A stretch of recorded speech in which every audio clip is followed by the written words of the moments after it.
Hi, Blake with BlvdHome, and I'm back again. I've told many people over the years that I should write a book, or I should have wrote down all these things in a journal or something. So today we're going to talk about things that you shouldn't be doing with your appliances and kind of tell you some stories about things that I have seen and stuff that you can do to avoid having problems with your appliances. We've talked about ranges. Let's talk about refrigerators. People say, gosh, do I really need to change the filter in this thing? The filters that come in the refrigerators nowadays, they are charcoal filters for the most part. They filter out taste and odor. They do not filter out minerals. They're for taste and for odor. So when I get out there and people say, well, gosh, I'm getting all this mineral buildup on, where the spout's sticking out, I'm getting all this white crusty stuff coming out of that, but I have a filter in it, that should be taking that out, right? No.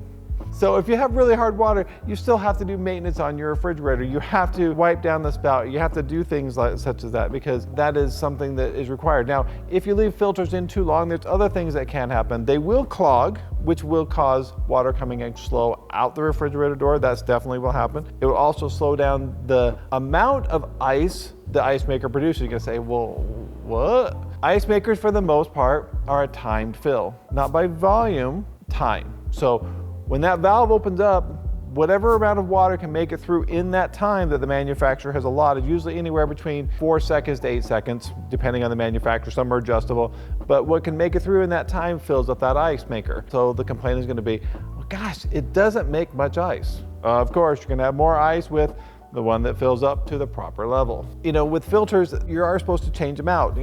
They will clog. Now, certain manufacturers, such as Whirlpool, they are on full house pressure. Well, what that means is the water source goes directly through the filter and then to the water valve system inside the refrigerator, so it dispenses it that way. Some are not. Some basically are set up after a valve. So you have a valve, you open up that valve, goes up to the water filter, comes back out of the water filter and back to the valve where it splits out and goes either to the door or to the ice maker or wherever else it may be. When you have that type of system where you have the valve and it goes up to the filter, with not being on house pressure, typically when you stop dispensing water or something stops calling for water, the pressure is kind of off that filter. It's there because the line pressure is there, but it's off. So if something happens, nothing critical will happen. But the ones that have full house pressure, now if you leave them in there too long, and I've had people leave them in there for years because they haven't even thought of it, and I mean literally years. Sooner or later, that filter being the house pressure you have, and or the pressure increases by the city, or your pressure reducing valve fails on your house and the pressure jumps in your house, that filter that's on the direct house pressure can crack and break. And when it does, it will flood your house, and it will flood uncontrollably. And if you're not home, well, hope you like a disaster service that you really like really well, because they'll be at your house visiting you and placing drywall and cabinets and everything else. So I guess if you like that stuff, I guess you can leave it in and run through the insurance company. I'm not saying you should do that, but to each their own. It's important to change the water filters strictly for that reason. They will fail and they will break. So it is recommended that you do replace them or put in a filter bypass. Some refrigerators, you take the filter out and it automatically bypasses and the water goes to the rest of the system still, meaning you can still dispense water, still makes ice, except it's just your regular water coming into the unit. Some units you are required to have a filter bypass, and that means you have to put something up into the filter housing to allow it to go through the filter housing. Sometimes they're blank filters, there's nothing in it. Sometimes they're caps you put on so the water can then pass through the system. And now that type of system is usually not one that's on direct house pressure. It's one that's on the indirect house pressure, where it goes from the valve to the water filter and then back to the valve. With that, because they are blank, well, if you actually read those filter bypasses and you actually read the cartridges, they say to replace them every 5 years. I'm not sure exactly why they say that. I'm not sure if they're saying it because they're concerned about the plastic corroding or just breaking down from hard water and possibly cracking. I don't know if they're concerned about stuff building up inside of the filter itself and maybe contaminating the rest of the refrigerator and what you're drinking. That I don't know. But they are recommending you replace it every 5 years.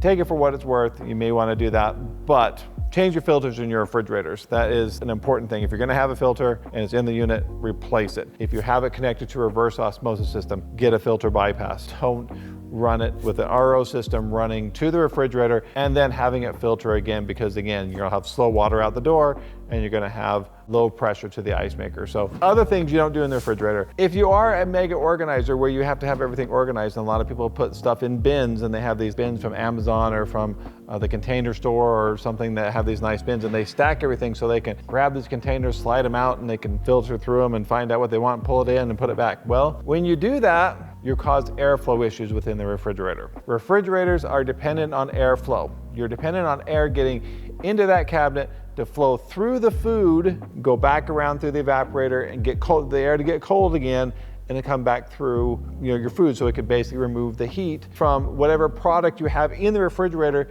and take it away from it. That's what refrigeration does. So if you stack it so tightly, basically you are affecting the airflow within that unit. So when you're affecting the airflow within that unit, you're making it hard for things at the front of the refrigerator that you have toward the door to cool properly. And people say, well gosh, my stuff in here is warm.